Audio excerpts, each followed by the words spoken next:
ओम संपूर्ण परम ब्रह्म सामर्थ्य दाता सदगुरु सर्व योगेश्वर स्वामी ब्रह्मानंद जी तथा सभी जीव आत्मा इस साकार संसार में सदगुरु का महत्व सबसे आगे कहा गया है। कारण कि सदगुरु के माध्यम से ही कोई कार्य होता है। ऐसे भी लोग कह देते हैं कि बिना गुरु का ज्ञान नहीं होता है। सदगुरु कोई व्यक्ति का नाम नहीं है। सदगुरु सर्वश्रेष्ठ शक्ति का नाम है, अभेद शक्ति का नाम है। अभेद, निश्चल, निर्विकार, निष्कलंक शक्ति जिस तन में आकर कार्य करने लगती है उन्हें ही सदगुरु की संज्ञा दी जाती है। शब्द ज्ञान विवेक अनुभूति इसकी जाने कोई करतूती। यानी शब्द ब्रह्म है, ज्ञान गुरु है, विवेक परमात्मा है, अनुभूति शिव है। चारों शक्तियां जब एक में आकर मिलती हैं तब सदगुरु पोस्ट होता है। यही वजह है कि सदगुरु का पोस्ट सबसे बड़ा है। कुछ लोगों का कथन हुआ, प्रश्न खड़ा हो गया कि जब सदगुरु एक ही हैं तो एक रंग की बात क्यों नहीं करते हैं? जब सदगुरु एक ही हैं तो कहीं कोई कुछ लोग कहते हैं, कोई कुछ कहते हैं। एक रंग की बात कहनी चाहिए। पहला प्रश्न हुआ। दूसरा प्रश्न ये हुआ कि कहते हैं लोग कि सदगुरु एक ही हैं, लेकिन एक हैं कहाँ? हम कहते हैं कि हमारे सदगुरु गुरुदेव का नाम सदगुरु सर्व योगेश्वर स्वामी ब्रह्मानंद जी है। कोई कहता है कि नहीं, हमारे गुरुदेव का नाम संत कबीर साहब है। कोई कहता है कि गुरु नानक साहब है। कोई कहता है कि रविदास साहब है। तो इस तरह से तो कितने गुरु हो गए। हमारे सामने ऐसा प्रश्न आया कि लोग कहते हैं कि गुरु एक है, लेकिन यहाँ पर देखा जाए कि चारों तरफ गुरुओं का भरमार हो गया है। एक कहाँ है? अनेक हैं। हमने कहा कि बहुत अच्छी बात। तो सदगुरु एक हैं, बात सत्य है, लेकिन अनेक रूप धारण करते हैं। जैसे कोई कह दे कि पिता एक हैं कि अनेक हैं, तो कहा जाए कि परम पिता परमेश्वर सिर्फ एक हैं। लेकिन इस साकार संसार में कितने पिता हैं? किसी से पूछा जाए कि आपके पिताजी का क्या नाम है, तो कहते हैं कि लकाठू। भाई आपके पिता का नाम? तो भगेलू। आपका नाम? यानी अन्य अन्य नाम लोग बताते हैं। तो आप कह देंगे कि भाई पिता तो अनेक हो गए। इस साकार संसार में चलाने के लिए एक ही परम पिता परमेश्वर अनेक रूप धारण कर लिए हैं। इस साकार संसार को चलाने के लिए जैसे कि बीज को आप धरती में डालते हैं, बीज एक ही है लेकिन वो अनेक रूप धारण कर लेती है। वह बीज अंकुर का रूप धारण करता है, पौधा का रूप धारण करता है, उसके बाद पत्ती पर पत्ती, शाखा पर शाखा फूटते हुए विशाल पेड़ का रूप धारण कर लेता है। उसमें पत्ती, फूल, फल बहुत कुछ तैयार हो गया। और फिर फल के अंदर वह बीज बरकरार रहता है। एक हो गया अनेक, और अनेक होने के बाद फिर फल में एक हो गया, फिर एक से फिर विस्तार करेगा। एक ही है लेकिन नाम उसका अनेक हो गया। ठीक उसी तरह से यहाँ पर कहते हैं लोग कि हमारे पिताजी का यह नाम है, हमारे पिताजी का एक नाम है, लेकिन सभी पिताओं का कोई एक पिता है, परम पिता परमेश्वर। उसी तरह से सदगुरु एक है। सदगुरु परम सत्ता का नाम है। वही परम सत्ता सदगुरु सब में आकर काम करते हैं। तो जिससे जो जन्म लेता है उसको उनको कहेगा कि हमारे ये पिता है। जिससे जो जन्म लिया उनको तो कहेगा कि हमारे ये पिता है, लेकिन वो जानता है कि हर पिताओं का एक पिता कोई परम पिता परमेश्वर हैं। ठीक उसी प्रकार हम जिनसे ज्ञान लिए हैं, जिनसे उत्पन्न हुए हैं, जिनसे पैदा हुए, तो उनको तो कहेंगे ही कि हमारे गुरुदेव का नाम ये है। तो ये कहना गलत नहीं है। जो जहाँ पर जिनको मान लिए हैं तो उनके लिए वो सदगुरु हैं, सर्वश्रेष्ठ हैं, महान हैं, तो उनको कहेंगे ही कि हमारे गुरुदेव का नाम लिए है। लेकिन सब में वही परम सत्ता, वही सदगुरु घुसकर काम ले रहे हैं। तो फिर प्रश्न खड़ा हो गया कि जब एक ही सदगुरु हैं, वही सब में काम ले रहे हैं, तो चार जगह चार रंग की बात क्यों करते हैं? कोई कहता है कि मीट मछली नहीं खाना चाहिए, कोई कह रहा है कि खाना चाहिए, कोई कह रहा है कि नहाना चाहिए, कोई कह रहा है कि नहाने से कोई लेना देना नहीं। तरह तरह की बात आ जाती है, भ्रम आ जाता है। किसकी बात सुनी जाए, किसकी बात सत्य माना जाए? जब एक ही सदगुरु है तो हर लोग में घुसकर एक रंग की बात क्यों नहीं करते? हमने कहा कि आप लोग ध्यान देंगे, सदगुरु एक है, बात सत्य है। साकार संसार चलाने के लिए श्रेणी में बांट दिए हुए हैं। कोई भेद में है, कोई भ्रम में है, कोई भय में है, कोई भीन में है। चार अंकुश पर अंकुशित संसार न है। तो साकार संसार को चलाने के लिए वो कई श्रेणी में बांट दिए और उनका एम है, उनका लक्ष्य है कि कहीं से किसी तरह से लोग प्रभु परमात्मा की ओर चलें।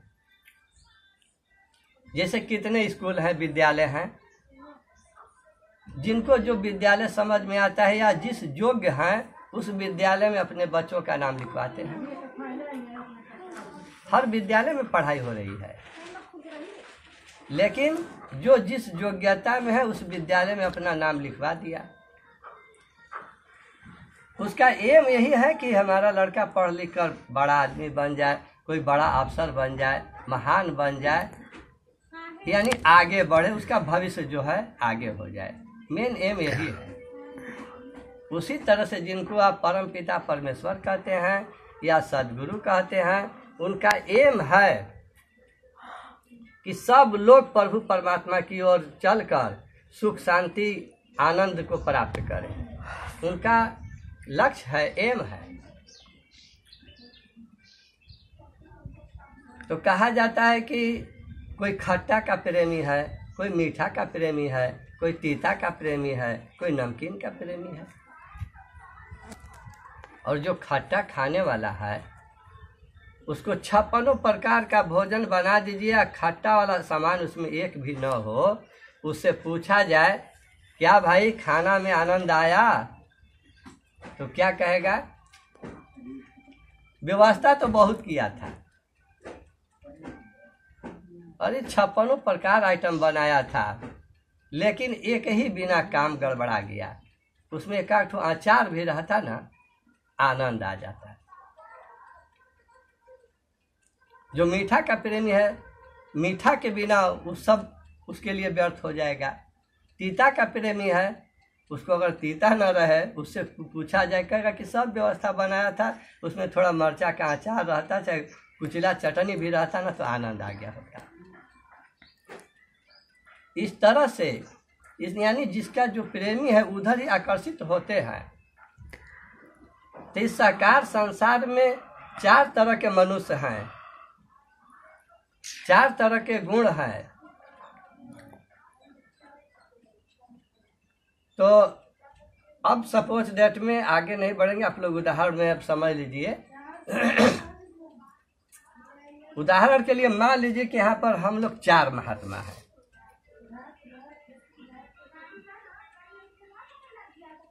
चार लोग हैं और जो डायरेक्टर हैं, डायरेक्टर देने वाले बोल रहे हैं कि अब जो है पहला नंबर वाले महाराज जी को समय दे दिए कि आप लोग के बीच अब फलाने महाराज बोलने जा रहे हैं, आप लोग उनकी बात ध्यान से सुनिए और अपने जीवन को बनाइए। तो पहला महाराज क्या बोल रहे हैं? तुम लोग यदि जीवन सफल बनाना चाहते हो, भविष्य उज्जवल करना चाहते हो, पीढ़ी दर पीढ़ी का संस्कार बनाना चाहते हो, तो प्रतिदिन सुबह उठकर अपने से बड़े बूढ़ को पैर छूकर प्रणाम करना है।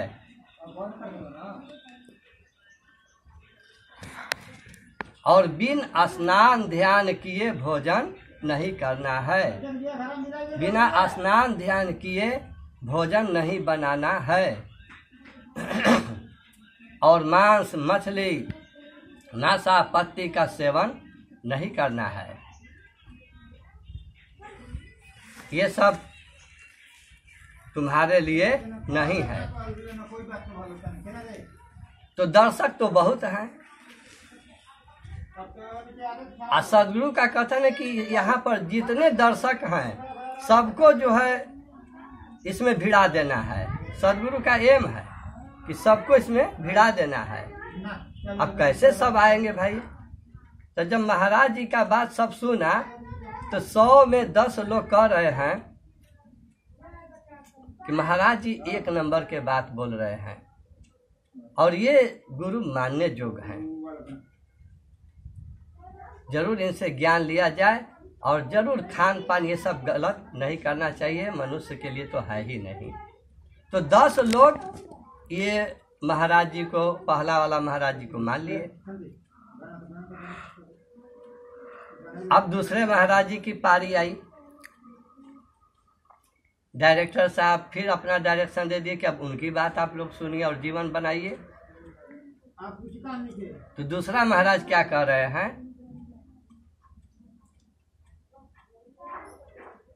कि खान पान पर तो कसौटी जरूरी है। खान पान पर तो कसौटी जरूरी है और स्नान से कोई लेना देना नहीं है। मछली तो पानी में रहती है, फिर भी गंध उसके में है। इस शरीर की सफाई से क्या लेना देना है? अंदर की सफाई करो। तो 20 लोग बोले कि ये महाराज जी से, ये महाराज जी सही बोले हैं। तो 10 लोग उनको माने और 20 लोग दूसरे वाले महाराज जी को मान लिए कि उनसे ये महाराज जी ठीक हैं। तो 20, 10 और 20, 30 लोग तो आ गए उसमें से 100 में। अब तीसरे नंबर वाले महाराज जी का आया। तीसरा महाराज का जब नंबर आया तो बोल रहे हैं इस साकार संसार में मनुष्य तन बड़ा भाग से मिला हुआ है। लोग विचार नहीं करते हैं। मनुष्य तन में ही आनंद है। और रह गई खान पान की बात, तो स्नान खान से कोई लेना देना नहीं है। जब सब प्रभु परमात्मा को करना है, सदगुरु को करना है, वही सब पास करने वाले हैं। व्यक्ति अपने अंदर टेंशन क्यों लेते हैं? अरे मन करता है तो खाओ, मन नहीं करता है तो मत खाओ। आत्मा को दुख देना परमात्मा को दुख देना होता है। इसलिए खान पान पर कोई प्रतिबंध नहीं करनी चाहिए। इसे कोई लेना देना नहीं है। और अंदर की सफाई करो, बाहर से क्या लेना देना है? खान पान से कोई लेना देना नहीं है। ये शरीर क्या है? तो गाड़ी के तरह है। जैसे गाड़ी में डीजल, मोबिल, पेट्रोल डालते हैं तो वह गाड़ी खाती है, ड्राइवर नहीं खाता है। ड्राइवर का उससे कोई फर्क नहीं पड़ने वाला है। गाड़ी पर जो भी असर पड़ेगा, ठीक उसी तरह से ये शरीर गाड़ी है, इसमें आत्मा ड्राइवर है। इसमें मांस मछली खाइए, कुछ भी डालिए, उससे आत्मा को कोई दिक्कत नहीं है। तीसरे वाले महाराज की बात सुनकर 30 लोग तैयार हो गए। इनकी बात पर 30 लोग तैयार हो गए कि ये महाराज जी तो दोनों लोग से अच्छी इनकी बात आई है, हम लोग जो है इनको मानेंगे। तो 10 उनको माने, 20 इनको माने और 30 इस तीसरे वाले महाराज को मान लिए। कितने हो गए? 60। बच गए 40। देखिए उसमें से 60 खिंचा गए। और सदगुरु का कथन है कि किसी तरह से पहले स्कूल में नाम लिखाए, चाहे गदहिया गोल स्कूल में नाम लिखवाए, चाहे स्टैंडर्ड स्कूल में नाम लिखवाए। कौआ का खड़ुआ ख कम से कम बोलना तो जानेगा, आना जाना उठना बैठना तो सीखेगा, चाहे हाथ मुंह बना कर जाए, चाहे नाक भुवन बहाते हुए जाए, इस तरह से पोंछ कर बल्कि पीठ में पोंछ ले जाकर स्कूल में चला जाए, किसी तरह से जाए, पहले स्कूल तो पहुंचे। अब बाद में तो उसको खुद समझ में आ जाएगी कि अब हमको किस स्कूल में पढ़नी चाहिए या नहीं पढ़नी चाहिए, या हमको किस ढंग से रहना चाहिए। पहले इसको किसी तरह से स्कूल पहुंचाओ। तो तीसरा महाराज जी को 30 लोग मान लिए। चौथा वाले महाराज जी का जब नंबर आया तो क्या बोलते हैं, वो भी अपना प्रवचन देना शुरू किए। सब लोग अपना अनुभव दे रहे हैं। चौथा महाराज कहे कि इस साकार संसार में सब जो है भ्रम में है, भेदिया है, सब बिना ज्ञान का बात लोग करता है, बिना ज्ञान का काम करता है। ये मत खाओ तो ये मत पहनो, तो ये मत करो, तो ऐसे चलो, तो ऐसे रहो। अरे सब सारी विडम्बनाएं जो है करने की क्या जरूरत है। अरे मनुष्य तन बड़ा भाग से मिला है। मनुष्य तन बड़ा भाग से मिला है। पता नहीं मरने के बाद पशु जोनि में जाओगे, पंछी में जाओगे, कहाँ जाओगे, इसका कोई पता नहीं है। कौन जानता है ये जन्म वो जन्म। अरे खा लो पी लो मौज उड़ा लो। चौथा महाराज क्या बोल रहे हैं, बहुत भाग से मिला है। पता नहीं मरने के बाद किस जोनि में जाओगे, तो पशु जोनि में जाकर क्या आनंद लोगे। जो मनुष्य तन में जो आनंद मिल गया वो दूसरे तन में आनंद मिलने वाला नहीं है। तो मनुष्य तन भाग से मिला है, खा लो पी लो आनंद ले लो। इसके बाद कौन जानता है ये जन्म वो जन्म। तो 40 लोग जो थे कहे कि ये महाराज का प्रवचन बहुत अच्छा हुआ है, ये एकदम 1 नंबर की बात बोले हैं।